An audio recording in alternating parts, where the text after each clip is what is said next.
the beauty of where we are now, where we sit now when it comes to mental health, is the church and the mental health community professionals have been talking and have been having conversations now for 20 or 30 years. We have Dobson, we have Townsend and Cloud, we have these people that have been writing on these subjects and integrating biblical principles for 20 or 30 years. So we can work hand in hand.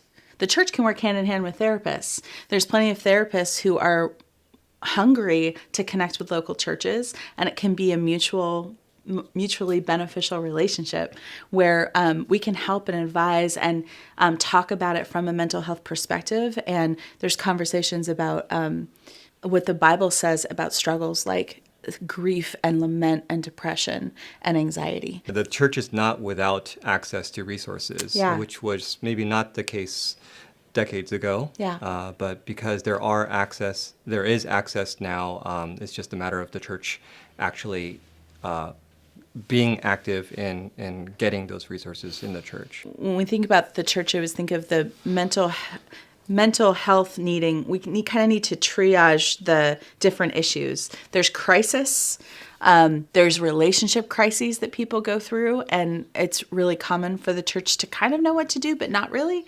And so there's ways that we can come in and educate and help you kind of build a system to know when someone may need outside help, or when it's more of an issue of needing to educate the church community on healthy relationships. This might be a curveball, I think, to a lot of folks in the church regarding how to help those struggling with mental health, and that is a lot of times the congregation follows the lead of the pastor.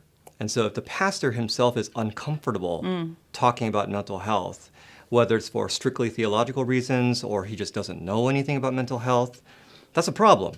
If they themselves get well-versed and practiced in monitoring their own mental and relational and emotional health, and they talk about that with the congregation, wow.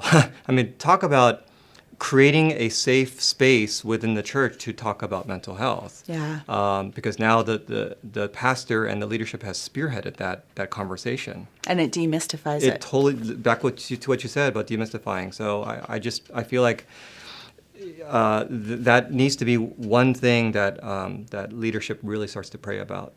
I agree. And I mean, we model that, I think, in the therapist community, because I tell clients very often that all therapists have therapists.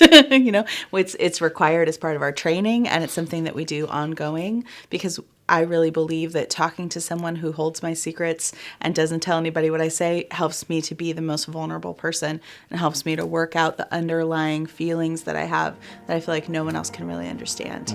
And that's really a foundational part of going to therapy.